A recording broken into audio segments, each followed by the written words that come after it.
आप सभी लोगों का कॉन्सेप्ट एजुकेशन में स्वागत है। तो लास्ट लेक्चर में जो हम लोगों ने पढ़ा, जो स्टडी किया, स्टडी जो करने के बाद हम लोगों ने ये देखा कि ट्रांजिस्टर का जो मॉडल है, यानी जो हमारा ट्रांजिस्टर होता है 3 लेग्स वाला, जिसमें कलेक्टर और बेस और एमीटर होता है, उसका internal diagram small signal analysis में किस तरीके से बनता है। 4 पैरामीटर्स उसमें होते हैं, HI, HRE, HFE और HOE। ई जो सफिक्स लगता है वो कॉमन एमीटर की वजह से, अगर इसी में कॉमन बेस हो जाएगा तो बी लग जाएगा और कॉमन कलेक्टर में सी लग जाएगा। पैरामीटर्स वही रहते हैं, वैल्यू चेंज हो जाती है, पैरामीटर्स के नाम वही रहते हैं, केवल वैल्यूज़ का चेंज आता है। तो अब स्मॉल सिग्नल एनालिसिस को हम लोग आगे बढ़ाते हैं और उसमें देखते हैं कि अब हम लोग उसकी प्रॉब्लम्स को कैसे सॉल्व करेंगे।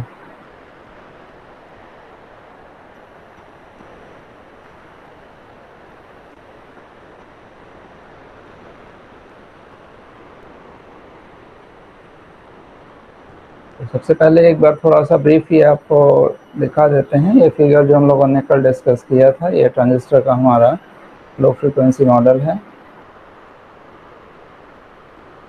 इस पूरे ट्रांजिस्टर को हमने इससे रिप्रेजेंट किया था, ये लो फ्रीक्वेंसी मॉडल पूरा बना हुआ है, इससे इसको प्रेजेंट किया गया था। इसके बाद इसमें अलग अलग सर्किट्स के लिए ऐसे इक्विवेलेंट बनाया गया था और कुछ कंडीशंस इसमें सेटिस्फाई होनी चाहिए इसी एनालिसिस को करते समय, जिसमें पहली कंडीशन है all capacitor must be short circuited and all the DC sources must be grounded. Then इसमें कुछ एग्जाम्पल्स दिए गए थे, उन एग्जाम्पल से अलग अलग इसका लो फ्रिक्वेंसी मॉडल बनाया गया था। तो इतना सब आपसे एक्सपेक्ट करते हैं कि ये सब चीज़ें आप लोगों ने कर लिया होगा। तो यहाँ पर एक एग्जाम्पल लेकर के करते हैं। सपोज दैट कि कोई हमने ट्रांजिस्टर ले लिया है, एनपीएन टाइप का ट्रांजिस्टर है और इसका एमीटर ग्राउंड है और यहाँ पर कोई हमने सिग्नल लगाया हुआ है VI। आरबी रेजिस्टेंस अभी हम नहीं ले रहे हैं, केवल कैपेसिटर ले लिया है, एक लोड रेजिस्टेंस RC ले लिया है, यहाँ सप्लाई VCC ले लिया है और यहाँ से कैपेसिटर के थ्रू हम लोग आउटपुट को ले लेते हैं। तो पहली तो चीज़ यहाँ पे थोड़ा सा इन ब्रीफ ये देख लेते हैं कि ये जो कैपेसिटर है इनको लगाया क्यों जाता है, आखिरकार why we are joining this capacitor. तो एक्चुअली में जो हमारा एम्पलीफायर का काम है उसमें हमारा काम है AC सिग्नल को एम्पलीफाई करना, DC को नहीं। हम लोग AC सिग्नल को एम्पलीफाई करना चाहते हैं, यानी जो हमारी वॉइस है या हमारी अल्टरनेटिंग करंट है या हमारा कोई सिग्नल है, स्पीच सिग्नल, उसी को ही हम लोग यहाँ पर एम्पलीफाई करना चाहते हैं, DC सिग्नल को नहीं। पहली चीज़ तो ये है। तो DC सिग्नल जो भी हैं वो ब्लॉक होने चाहिए, वो इसके आउटपुट में नहीं आने चाहिए, पहली चीज़। दूसरी चीज़, जो DC होती है, DC इसकी बायसिंग यानी इसके ऑपरेटिंग पॉइंट को फिक्स करने के लिए ज़रूरी है। जो DC है वो इसके ऑपरेटिंग पॉइंट को हम लोगों ने निकाला था DC एनालिसिस करते समय, उस ऑपरेटिंग पॉइंट को फिक्स करने के लिए ज़रूरी है। अब जब हम सिग्नल इसमें AC का लगाते हैं, जब इनपुट देंगे तो इनपुट से भी कुछ DC इसके अंदर चली जाएगी, या आउटपुट जब हम लेंगे तो आउटपुट से भी कुछ इसकी DC निकल आएगी आउटपुट में, तो इसका ऑपरेटिंग पॉइंट डिस्टर्ब हो जाएगा। इस ऑपरेटिंग पॉइंट के डिस्टर्बेंस को रोकने के लिए हम लोग यहाँ कैपेसिटर से ही हमेशा आउटपुट लेते हैं, ताकि AC हमारी मिले और DC हमारी ब्लॉक हो जाए। तो DC हमारे ऑपरेटिंग पॉइंट को सेट रखेगी और AC हमारी एम्पलीफाई हो जाएगी, दोनों काम हमारे इससे हो जाएंगे। इसलिए यहाँ पर कैपेसिटर को हम लोग यूज़ करते हैं और इसलिए इसको यूज़ किया जाता है। तो अब ये एक फिगर बना हुआ है, इसकी हमें वैल्यूज़ को निकालना है, इसमें क्या क्या चीज़ें निकालनी है। चलिए अब इसमें आगे बढ़ते हैं और देखते हैं इसमें क्या क्या चीज़ें हम लोग निकालते हैं। तो सबसे पहले तो इसमें एनालिसिस करते समय इसका AC इक्विवेलेंट सर्किट बनाया जाएगा, AC इक्विवेलेंट बनाया जाएगा। कल हम लोगों ने लास्ट लेक्चर में देखा था कि AC इक्विवेलेंट सर्किट कैसे बनाते हैं, जिसने नहीं देखा है वो वीडियो अपन देख सकता है। तो इसके लिए हम लोग सप्लाई को ग्राउंड कर देंगे, बाकी फिगर वैसे ही बनेगा। जितना कैपेसिटर है उसको शॉर्ट कर देंगे, एमीटर ऑलरेडी शॉर्ट है ही है। ये हमारा यहाँ पर V0 हो जाएगा, ये RC हो जाएगा और इसको भी हम लोगों ने ग्राउंड कर दिया। देन हमारा नेक्स्ट काम ये होता है कि हम इसके ट्रांजिस्टर का इंटरनल डायग्राम बनाएं, यानी ये जो ट्रांजिस्टर है इसका हम लोग इंटरनल डायग्राम बना लें। ये हमारा इसका इंटरनल डायग्राम हो जाएगा।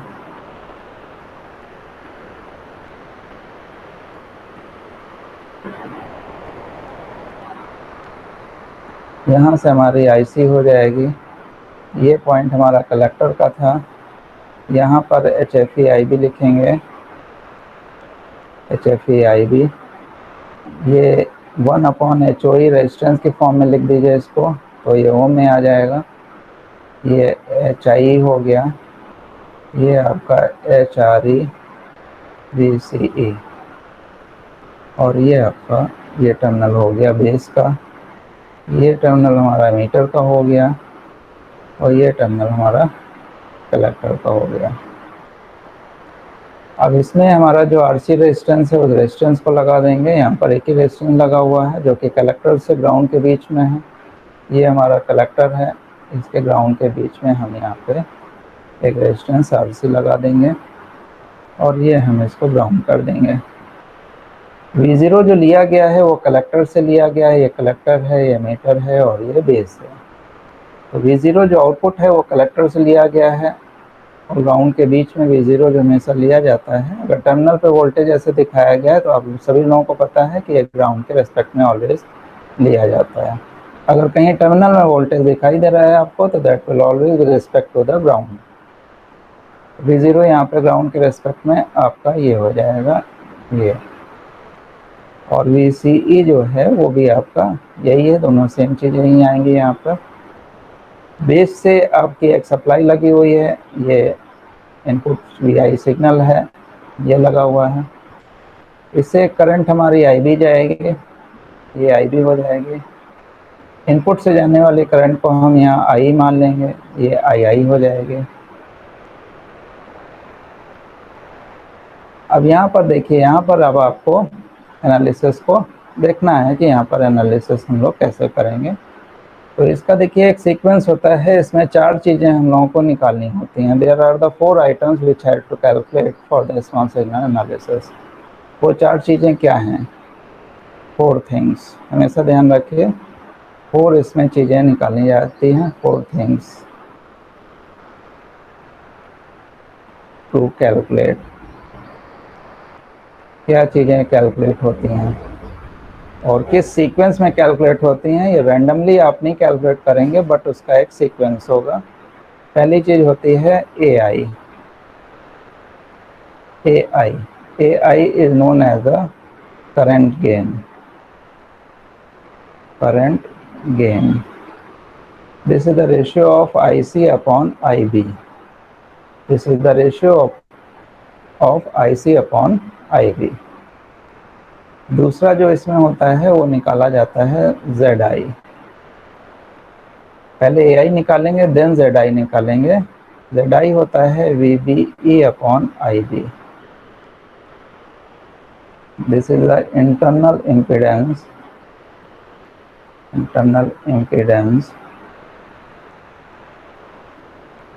of the transistor। Internal impedance of the transistor. अब ये ZI होता कहाँ पे है? तो देखिए VBE वोल्टेज हमारा है इस जगह पे। फिगर पे ध्यान दीजिए, ग्रीन कलर से फिगर पे ध्यान दीजिए, मैं बना रहा हूँ यहाँ पे। ये VBE वोल्टेज है यहाँ बेस और एमीटर के बीच में। IB करंट है ठीक इसके इनपुट पे। तो जो ZI होगा वो यहाँ से दिखने वाला इम्पीडेंस होगा। ZI यहाँ से दिखने वाला इम्पीडेंस होगा। ये ध्यान रखिएगा, ZI को कहाँ देखना है? ZI को आपको यहाँ से इसको लिप आउट करना है। तीसरा जो इसमें होता है वो होता है AV। AV is the VCE upon VBE। Notation पे ध्यान दीजिएगा, जो नोटेशन मैं लिख रहा हूँ वही नोटेशन आपके होने चाहिए। नोटेशन को आप डिफर नहीं करेंगे, नोटेशन आपके सेम होने चाहिए, और इसी फॉर्मेट में इसी सीक्वेंस में ही चीज़ों को निकाला जाता है। तो AV बराबर VCE अपॉन VBE, ये कहलाता है वोल्टेज गेन।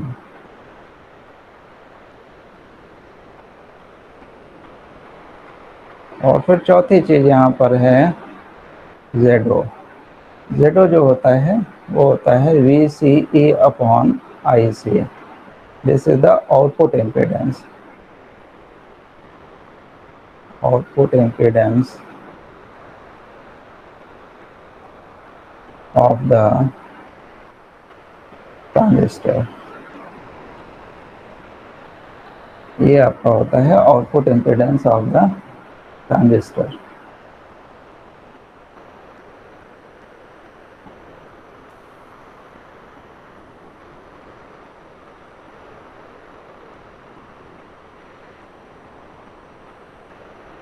तो ये चार चीज़ें हम लोग इसी सीक्वेंस में निकालेंगे। जिस सीक्वेंस में इसमें दिया हुआ उसी सीक्वेंस में ही बात करेंगे। सीक्वेंस को आप चेंज नहीं करेंगे, सीक्वेंस इसी सीक्वेंस में ही आपको निकालना है। सीक्वेंस आपका क्या बनना चाहिए? AI, ZI, AB और Z0। तो यहाँ पर अब हम लोग इसके डेरिवेशंस करेंगे, one by one step by step इसके डेरिवेशंस करेंगे और चारों चीज़ों को पैरामीटर्स के टर्म में निकाल करके देखा जाएगा कि इनकी वैल्यूज़ क्या आती हैं। तो चलिए नेक्स्ट पार्ट में हम लोग इसके डेरिवेशंस पे आते हैं। तो सबसे पहला जो डेरिवेशन हमारा है वो होगा,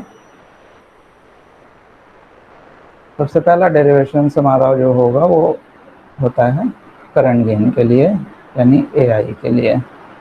तो AI को यहाँ हमने लिख दिया। AI के लिए हमारा सबसे पहला डेरिवेशन होगा। फिगर को हम यहाँ एक बार बना देते हैं।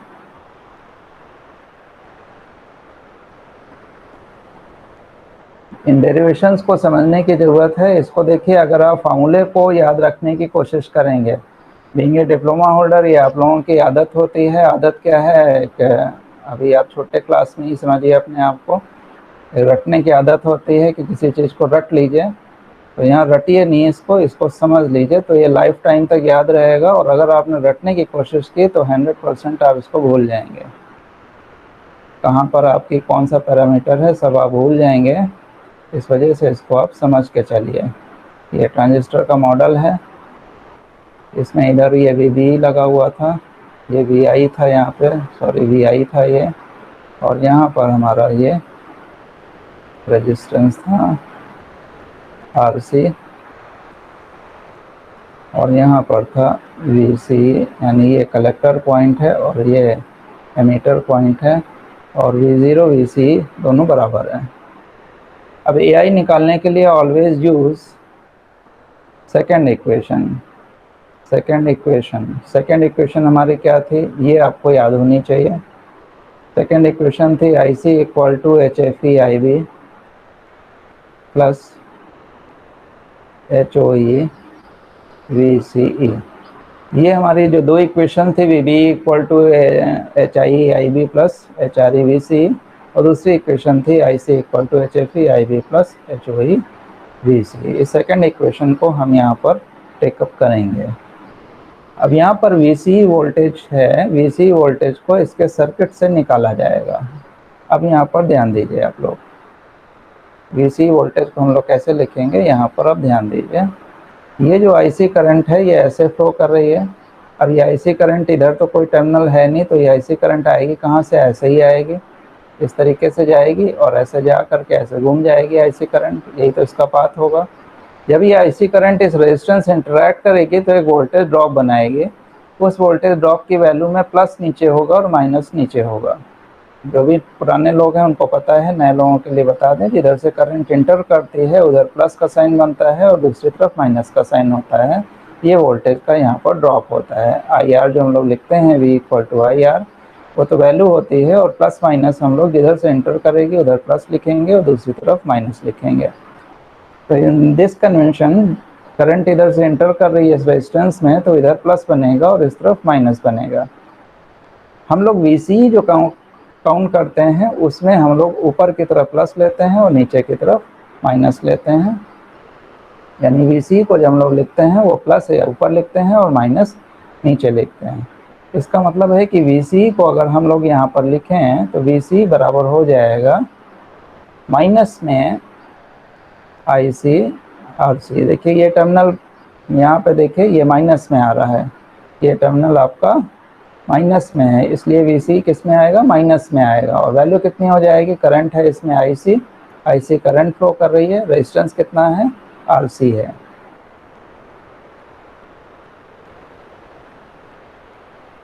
तो इसमें वोल्टेज का जो ड्रॉप होगा वो IC इंटू RC, VC की वैल्यू हो गई माइनस में IC इंटू RC।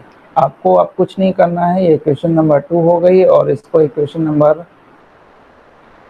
इसको चलिए इसको 2 लिख दीजिए, इसको 1 लिख, इसको 3 लिख देते हैं। आपको 3 इक्वेशन नंबर 3 को इसमें पुट कर देना है, पुट VCE वैल्यू इन 2। दूसरी इक्वेशन में आपने पुट कर दिया तो IC बराबर हमारा आ जाएगा HFE IB प्लस HOE और माइनस में IC RC।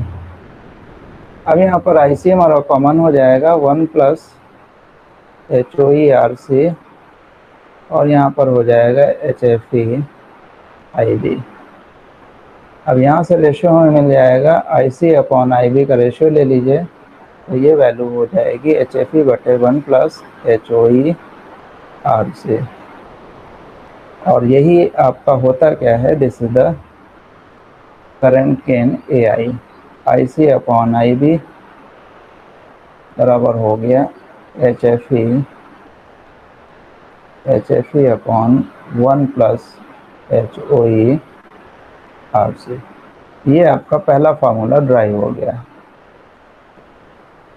तो ट्रांजिस्टर का करंट गेन जब आपको निकालना है, ये AC करंट गेन है। AC करंट गेन का मतलब है कि ये आपका अल्फा बीटा गामा नहीं है, this is the current gain. जो एक्चुअल हम लोग कहते हैं कि इसका करंट गेन क्या होगा, वोल्टेज गेन क्या होगा, वो यही वाला करंट गेन है IC अपॉन IB।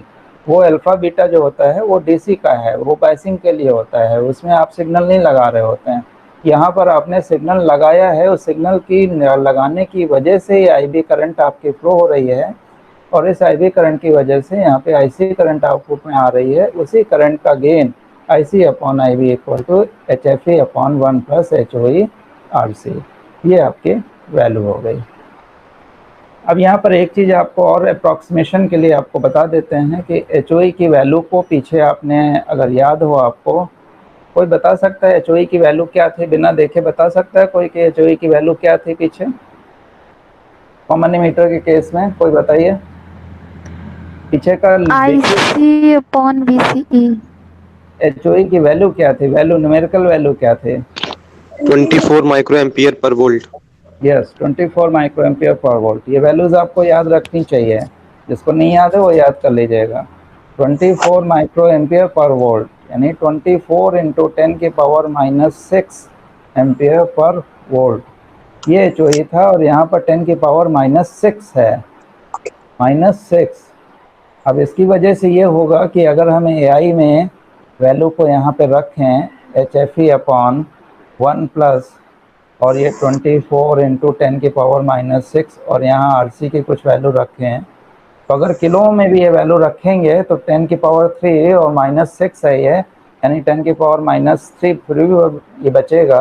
और कुल मिलाकर के इसकी वैल्यू इतनी कम आ जाएगी कि नीचे के फैक्टर को आप लगभग नेगलेक्ट कर सकते हैं। You can neglect somehow in the lower factor. तो इसका मतलब है कि इसको अगर हम नेगलेक्ट कर दें, ये जस्ट फॉर द अप्रॉक्सीमेशन आपको बता रहे हैं, अगर इसको हम नेगलेक्ट कर देते हैं तो AI बराबर हमारा जो बच रहा है वो लगभग HFE के बराबर हो जाएगा। और HFE की वैल्यू जो कॉमन एमीटर के केस में है वो आपकी 50 थी, अगर टेबल आपको याद हो तो वो वैल्यू थी 50। तो AI इस टेबल के अकॉर्डिंगली जो है वो 50 HFE के बराबर जनरली आ जाता है। तो एक्चुअल जो हमारा फार्मूला है वो है IC upon IB equal to HFE upon 1 plus HOE RC। This is the current gain, HFE upon 1 plus HOE RC। एक बार फिर से देख लीजिए कैसे निकाला गया। इसमें सेकंड इक्वेशन को यूज़ किया गया है, IC equal to HFE IB plus HOE VC को यूज़ किया गया है। आउटपुट इक्वेशन से VC की वैल्यू को निकाल लिया, VC बराबर -IC RC आ गया। इस वैल्यू को आपने इसी इक्वेशन में रख दिया, इस इक्वेशन में रख करके सॉल्व कर लिया, कॉमन ले लिया। IC अपॉन IC की वैल्यू, IB की value HFE upon 1 plus HOE RC आ गया। आपको पैरामीटर्स ऑलरेडी पता हैं, जब भी क्वेश्चन दिया जाएगा, अब जो क्वेश्चन अभी हम लोग करेंगे इसके बाद में न्यूमेरिकल वैल्यू, उसमें आपने पैरामीटर्स की वैल्यू को यूज़ करेंगे, आप अप्रॉक्सीमेट वैल्यू को यूज़ नहीं करेंगे। आप जो वैल्यूज़ आपकी हैं पैरामीटर की, उन वैल्यूज़ को आप यूज़ करके चलेंगे, अप्रॉक्सीमेट वैल्यूज़ को यूज़ नहीं करेंगे। ये ध्यान रखिएगा। प्रैक्टिस हम लोग एक्चुअल वैल्यू जो पैरामीटर्स की वैल्यू हैं HOE उनको रख करके यूज़ करेंगे और एक्यूरेट वैल्यू 4 डिजिट तक उसको निकालेंगे। तो ये जो हमारा डेरिवेशन था, ये पहला डेरिवेशन था जिसमें हम लोगों ने निकाला करंट गेन। ये चीज़ सबको समझ में आ गई होगी, करंट गेन। अब हम लोग ZI के लिए डेरिवेशन करेंगे। सीक्वेंस यही रहेगा जो सीक्वेंस हमने स्टार्टिंग बनाया है, पहले करंट गेन निकलेगा, उसके बाद में ZI के लिए जो हम लोग इक्वेशन लेते हैं उसमें पहले इक्वेशन को यूज़ किया जाता है, VB equal to HI IB plus HRE VCE। ये ध्यान रखिएगा, हम लोग इक्वेशन इसमें क्या यूज़ करते हैं, पहली वाली इक्वेशन को यूज़ करेंगे। VB इक्वल टू IB, यहाँ भी हम लोग वही चीज़ रखेंगे, HRE और जो वैल्यू थी माइनस में IC RC, पीछे वाली वैल्यू को जो VC की वैल्यू थी उसी वैल्यू को यहाँ भी पुट कर दिया जाएगा। फिगर यहाँ नहीं बना रहे हैं, पीछे फिगर बना हुआ है। तो HI equal to HI IB plus HRE और यहाँ VC की जगह माइनस IC RC यहाँ पर रख दिया। अब VB HI IB plus HRE RC एक साथ ले लीजिए, माइनस साइन भी यहाँ लिख दीजिए, प्लस का ये माइनस हो जाएगा, और IC अपॉन IB अभी आपको पता था कि ये होता है AI। IC अपॉन IB क्या होता है, AI। इसका मतलब है IC इक्वल टू हम लोग AI इंटू IB लिख सकते हैं। IC इक्वल टू हम लोग AI इंटू क्रॉस मल्टीप्लाई कर दीजिए तो AI इंटू IB लिख सकते हैं। इस वैल्यू को यहाँ पर पुट कर दीजिए, यानी इस IC की जगह हम लोग क्या लिख देंगे, AI इंटू IB। इस इक्वेशन में IB आपका कॉमन हो जाएगा, बचेगा HI minus HRE AI RC। IB common ले लिया, यहाँ से HI बच जाएगा, यहाँ से HRE बचेगा, यहाँ से AI बचेगा, यहाँ से RC बचेगा, ये भी कॉमन हो चुका है। ये बन जाएगा VB अपॉन IB बराबर HI minus HRE AI RC, और ये लेफ्ट हैंड साइड में it is nothing but ZI बराबर HI minus HRE AI RC। ये हमारा दूसरा डेरिवेशन हो गया। ये जो भी वैल्यू आएगी ये ओम में आएगी, क्योंकि ZI एक इम्पीडेंस है और इसकी वैल्यू, इसकी जो यूनिट होती है वो ओम होती है। यहाँ पर HI पैरामीटर आपको लिख देना है, यहाँ पे HRE की वैल्यू लिख देनी है, यहाँ करंट गेन जो निकाला है आपने उसकी वैल्यू लिख देनी है, यहाँ RC की जो वैल्यू है उसको लिख देना है, और इससे हमें ZI मिल जाएगा। ZI will be calculated. तो यहाँ पर ये इंटरनल इम्पीडेंस भी आ गया, ये क्या है, इम्पीडेंस। तो देखिए कितनी आसानी से आ गया, कोई मुश्किल काम नहीं था। पहले इक्वेशन को आपने यूज़ किया और सीधे यहाँ पे आपने ZI बता दिया। तो ये सेकंड डेरिवेशन हो गया। अब चलिए थर्ड डेरिवेशन पे आ जाते हैं। थर्ड डेरिवेशन हमारा है वोल्टेज गेन का। थर्ड डेरिवेशन है हमारा AV वोल्टेज गेन।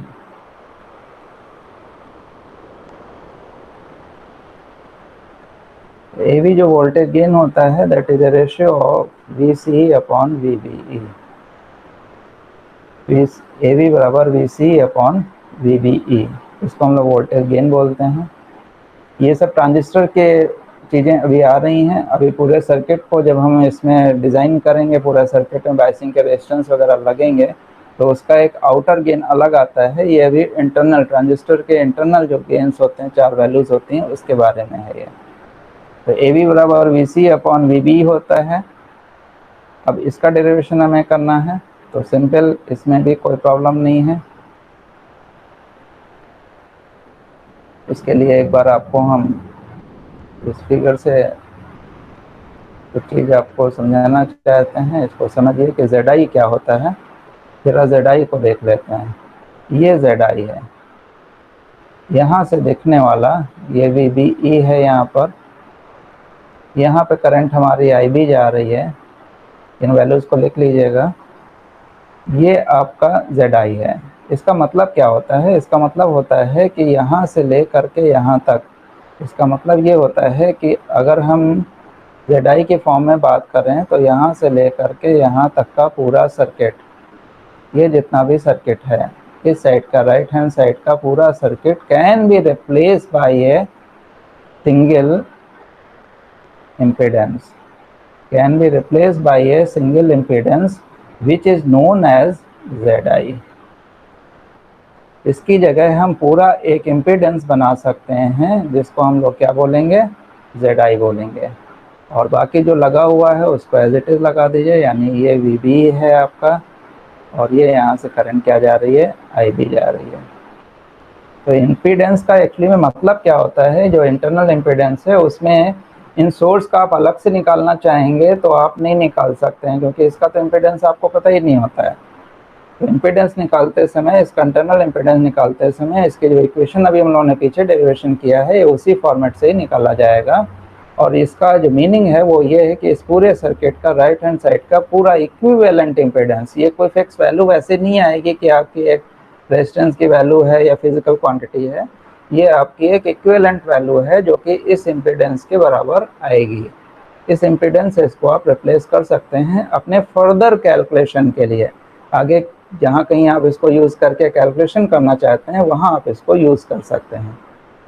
इस सेकेंड वाले फिगर से अगर हम देखें तो we can write down VB equal to IB into ZI।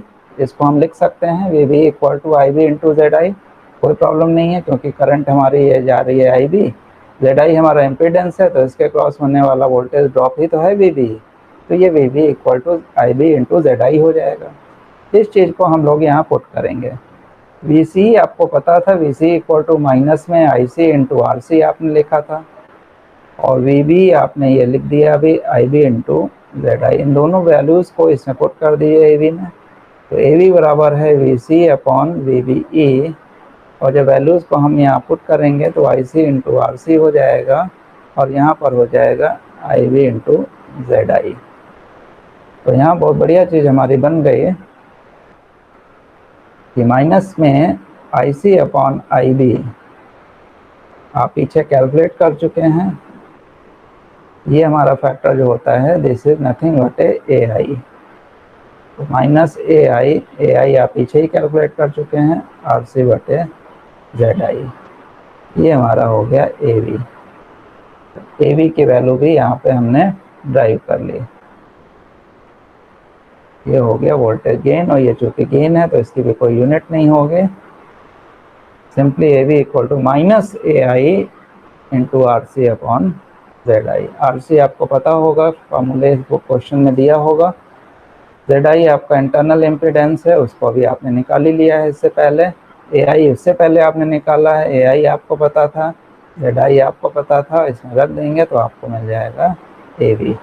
Unit कोई इसकी होती नहीं है, यूनिट लेस। तो बड़े सिंपल तरीके से आपको यहाँ पर AB भी आपने निकाल लिया। तो ये तीसरा डेरिवेशन आपका हो गया, इसको हम लोग लिख देते हैं। थर्ड डेरिवेशन ये हो गया, AB भी आपका निकल आया। इसमें कोई किसी को प्रॉब्लम नहीं होनी चाहिए। एक बार फिर से रिपीट कर देते हैं, AB बराबर VC अपॉन VB। VC की वैल्यू को माइनस IC RC आपने रख दिया, VB की वैल्यू को IB इंटू ZI आपने रख दिया। AB बराबर VC अपॉन VB होता है, दोनों की वैल्यू को पुट कर देंगे, माइनस के साथ में आ जाएगा। IC upon IB equal to AI होता है, उसकी जगह AI रख दिया, और ये RC अपॉन ZI है, ये वैल्यू एज इट इज हो गई, और ये आपका निकल के आ गया वोल्टेज गेन। ठीक है, ये वोल्टेज गेन आ गया। तो तीन चीज़ें हम लोग निकाल चुके हैं। अब चौथी चीज़ पे हम लोग आ रहे हैं। फोर्थ आइटम इसमें क्या बचा है? फोर्थ आइटम जो हमारा है वो आपका आता है आउटपुट इम्पीडेंस ZO।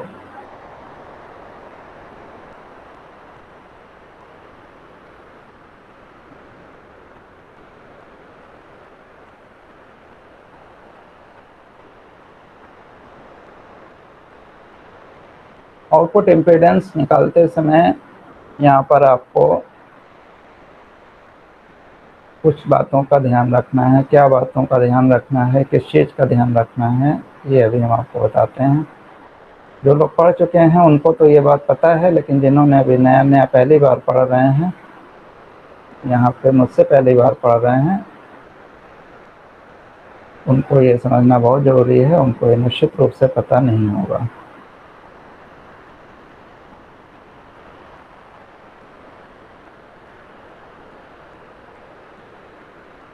ये ट्रांजिस्टर का हमने इंटरनल डायग्राम बना दिया है, जो आपका पीछे बना हुआ था वही है डायग्राम ये।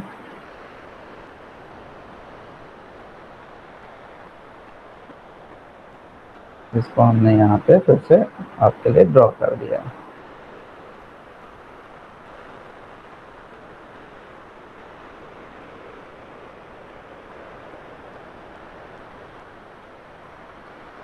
देखिए, आउटपुट इम्पीडेंस निकालते समय दो कंडीशंस होती हैं।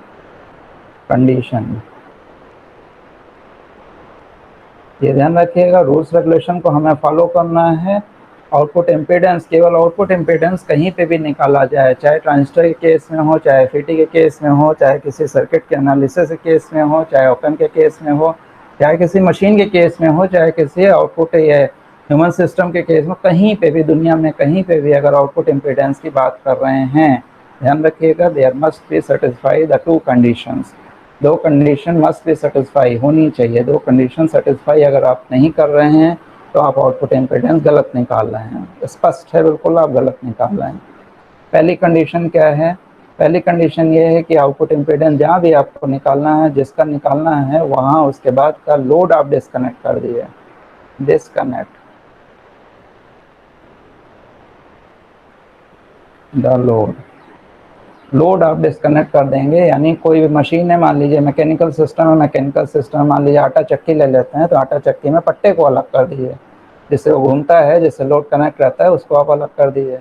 बाइक का आप निकाल रहे हैं, बाइक में से आप उसके ऊपर जो लदे फंदे बैठे हुए हैं उससे आप अलग हो जाइए, किनारे खड़े हो जाइए। लोड कोई भी है, जो भी उस पर लोड लगा हुआ है, उसको आप डिस्कनेक्ट कर दीजिए। ठीक है, पहला काम ये करेंगे। दूसरा काम ये करेंगे कि इनपुट अगर कोई इसी सोर्स से जुड़ा हुआ है तो इनपुट को हमेशा शॉर्ट कर देंगे। Input shorted.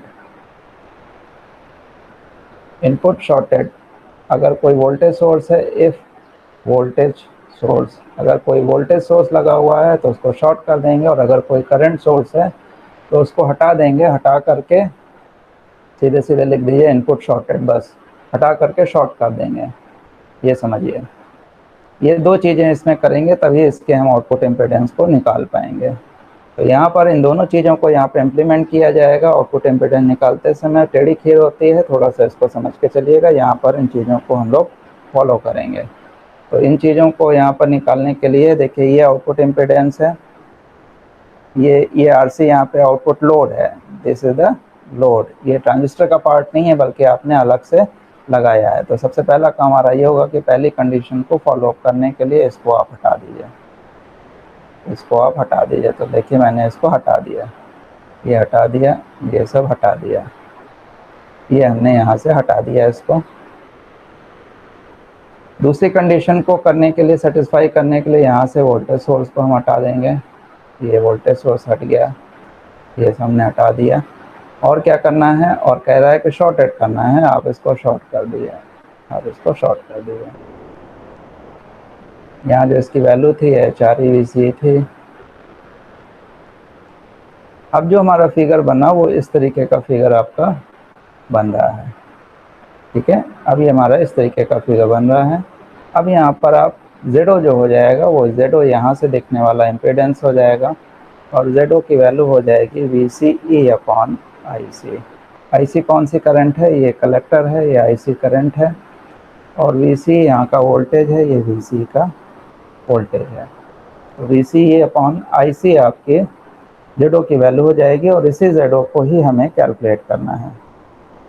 अब इसको कैसे कैलकुलेट करना है? इसको कैलकुलेट करने के लिए हम लोग यहाँ पर यूज़ करेंगे अपनी सेकेंड इक्वेशन को। सेकेंड इक्वेशन थी IC equal to HFE IB plus HOE VC। इस इक्वेशन को हम लोग यहाँ पर यूज़ करेंगे। अब यहाँ पर देखिए इस वाले सेक्शन में कैसे यूज़ करेंगे, जब बारीकी से देखते रहिएगा सभी लोग। इस वाले सेक्शन में आप KVL लगाएंगे। तो जब यहाँ पर KVL लगाएंगे तो यहाँ पर जो वैल्यू बनेगी वो HRE VCE बराबर ये इधर इस साइड में करंट देगा, आपकी करंट इधर है, इस वजह से माइनस साइन आ जाएगा। जो लोग सर्किट थ्योरी पढ़ चुके हैं उनको प्रॉब्लम नहीं है, जिन्होंने नहीं पढ़ा हुआ है वो जितना पढ़ा हुआ है उससे समझ लीजिए। HRE VCE equal to minus में HIE IB, करंट आपके इधर है, हमने करंट इधर मानी है, प्लस सप्लाई इधर करंट देगा, इस वजह से माइनस साइन आएगा। यहाँ से अगर हम निकालें तो IB इक्वल टू हमारा आ जाएगा HRE VCE अपॉन HIE और विद माइनस साइन। IB की वैल्यू हम जब ये देखेंगे तो इसको डिवाइड कर दीजिए तो HRE VCE upon HIE IB की वैल्यू आ जाएगी। इस वैल्यू को इसमें पुट करनी है। इसको इक्वेशन नंबर 2 बना दीजिए, इसको इक्वेशन नंबर 1 ले लीजिए। Put equation number 2 in equation number 1। ध्यान से देखते हुए चलिएगा। इसको जब हम पुट करेंगे तो आपको पुट करना है IB की जगह। तो IB की जगह माइनस HRE VCE अपॉन, इसके डेरिवेशन में अगर आपने अपनी अकल का इस्तेमाल करना शुरू किया तो आप निश्चित रूप से कर नहीं पाएंगे, ये तो हम बता दें पक्का, क्योंकि इसका फॉर्मेट है इसी तरीके से ही ये निकलेगा और इसी को ही फॉलो करना है। अदरवाइज़ आप बहुत लंबे चले जाएंगे और निकाल भी नहीं पाएंगे। और ये हमारा निकल के आ भी गया। HOE और VC यहाँ पे हो गया कॉमन। VC यहाँ भी है, VC यहाँ भी है, दोनों में से ये कॉमन फैक्टर हो गया। और जब ये कॉमन हो जाएगा तो IC बटे VCE, यानी इधर से VCE को डिवाइड कर दीजिए तो ये निकल के आ गया HOE माइनस में HFE HRE अपॉन HIE। अब ये जो निकल के आया है IC बटे VC, ये है 1 अपॉन, इट इज़ नथिंग बटे 1 अपॉन Z0। ये प्रूफ हो गया, सॉल्व भी हो गया। ये 1 अपॉन Z0 की वैल्यू आ गई। अभी हम इसको पलट देंगे तो ये वैल्यू आपकी Z0 की आ जाएगी। नेक्स्ट पेज पे इसको पलट देते हैं तो ये वैल्यू हमारी आ गई Z0 बराबर 1 अपॉन HOE माइनस में HFE HRE अपॉन HIE। ये हो गया हमारा output impedance. This is known as output impedance. इसकी वैल्यू ओम में होगी और पीछे वाले की वैल्यूज़ को अगर हम देखें, जो Y निकला है इसकी वैल्यू को लिखेंगे तो ये वैल्यू मोह में होगी। तो ये जो आउटपुट इम्पीडेंस है Z0, तो Z0 इस तरीके से हमारा ये ड्राइव होकर के आता है। तो ये चारों चीज़ें, चारों फॉर्मेट आपने निकाल लिए। जो 4 चीज़ें हमें निकालनी थी वो चारों चीज़ें आपने निकाल ली। अब हमारा एक तरीका है कि इसको आप एक जगह सब लिख दीजिए कि क्या क्या चीज़ें निकाली थी। आपको याद नहीं होगा कि क्या क्या चीज़ें निकाली थी आपने। पहले आपने करंट गेन निकाला था जिसकी वैल्यू थी IC अपॉन IB और इसकी वैल्यू थी HFE upon 1 plus HOE RC। जब आप डेरिवेशन करेंगे, कई बार करेंगे, तो आपको भी याद हो जाएगा। जैसे मुझे याद है वैसे ही आपको भी याद हो जाएगा। HIE यहाँ पर क्या था, HRE AI और RC, ये ओम में था। तीसरी वैल्यू आपने जो निकाली थी वो थी ए वी की, यहाँ पर माइनस साइन था, ए आई था, R C upon Z I, ये भी यूनिट लेस होता है। और चौथी जो आपकी चीज़ है वो है आउटपुट इम्पीडेंस, इसकी वैल्यू है 1 upon H O E minus H F E H R E upon H I, इसकी वैल्यू हो गई ओम में। तो ये जो चार चीज़ें हैं, अगर हम इस ब्लॉक को, ट्रांजिस्टर को इस तरीके से रिप्रेजेंट करें तो ए आई यहाँ पे आएगा, ए वी इसके अंदर का हो जाएगा, जेड आई ऐसे दिखाया जाता है और जेड ओ ऐसे दिखाया जाता है। ये ट्रांजिस्टर का रिप्रेजेंटेशन होता है और इसको हमने इसी डिब्बे से रिप्रेजेंट किया है। तो इन चार चीज़ों के बारे में आपने समझा इसको कि कैसे हम लोग इसके डेरिवेशंस को करते हैं, और जब भी न्यूमेरिकल दिया जाता है तो न्यूमेरिकल्स में हम लोग इनके डेरिवेशंस में वैल्यू को पुट करके निकाल लेते हैं। अब क्वेश्चन ये उठता है कि जब भी कोई क्वेश्चन दिया जाएगा तो क्या आप डेरिवेशन करेंगे या इसमें वैल्यूज़ को पुट करेंगे। तो अब इसके दो तरीके हैं। अगर क्वेश्चन हमारा कन्वेंशनल टाइप का है, जैसे SSC का है, कन्वेंशनल पेपर होता है सेकंड मीटिंग में, उसमें अगर पूछा जा रहा है तो आपको डेरिवेशन करना है। IAS वाले की बात करें तो उसमें भी जो कन्वेंशनल पेपर है उसमें भी डेरिवेशन करना है, डेरिवेशन आएगा तो डेरिवेशन करना है। लेकिन अगर मल्टीपल चॉइस क्वेश्चन है या क्वेश्चन आ रहा है तो आप क्या करेंगे। तो क्वेश्चन अगर मल्टीपल चॉइस क्वेश्चन का है तो आपके लिए एक मुश्किल का काम है। डेरिवेशन करना आसान होता है लेकिन फार्मूलों को याद करना मुश्किल काम है। अगर आप फार्मूलों को डेरिवेशन कई बार करेंगे तो फार्मूले अपने आप याद हो जाएंगे और फिर आपको सोचना नहीं पड़ेगा। अगर आप भूल भी गए हैं तो डेरिवेशन के स्टेप को जहां मेमोरी में याद करेंगे, पीछे रफ वर्क में उसको एक बार ड्राइव कर लेंगे तो बिल्कुल एक्यूरेट सही फार्मूला आपके पास आ जाएगा और उस फार्मूले में वैल्यू को पुट कर देंगे और अपना आंसर निकाल लेंगे, अपने आंसर को आप निकाल लेंगे। अदरवाइज अगर फार्मूले को बहुत अच्छी प्रैक्टिस है आपकी, रट सकते हो तो रट करके जाइए, वैल्यू को रख सकते हो तो निकाल लीजिए। ऑप्शन आपके पास में दोनों हैं। डेरिवेशन आपने पूरा अच्छी तरीके से सीख लिया है।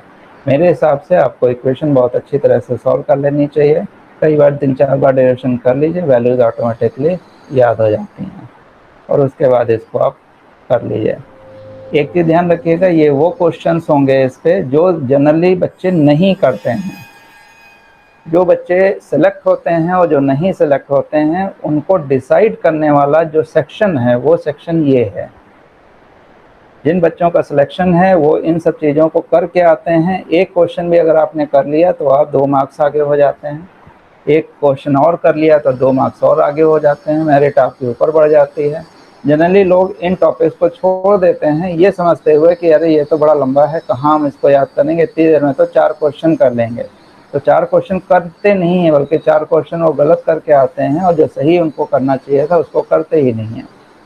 तो आप लोग हमेशा जो भी एग्ज़ाम में देने जाइए एग्ज़ाम, उस समय ये ध्यान रखिए कि जो टिपिकल चीज़ें आपको लगती हैं उसको ज़रूर करके आइए और वही आपकी मेरिट को बनाएगा, वही आपको आगे बढ़ाएगा और उसी से ही आपको जीत हासिल होगी।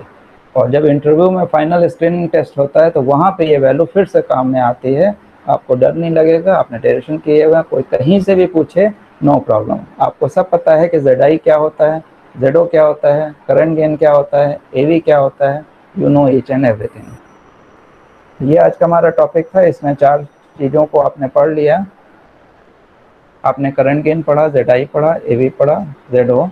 नेक्स्ट लेक्चर में हम लोग इस पे बेस होकर के न्यूमेरिकल्स कैलकुलेशन जो होंगे उसको करेंगे और नेक्स्ट लेक्चर में आप लोग, मंडे को हम लोगों का क्लास होगा और नेक्स्ट लेक्चर में आप लोग कैलकुलेटर लेकर के बैठिएगा, कैलकुलेटर कॉपी पेन लेकर के बैठिएगा। अब इसका न्यूमेरिकल प्रोसेस जो है वो स्टार्ट होंगे और बाकी के जो कॉन्सेप्ट हैं, इसके जो छिपे हुए और हिडन कॉन्सेप्ट हैं, इस टॉपिक पे बहुत सारे कॉन्सेप्ट बहुत सारे हैं, तो जो हिडन इसके जेम्स हैं वो आपको पता चलेंगे न्यूमेरिकल्स को करते हुए।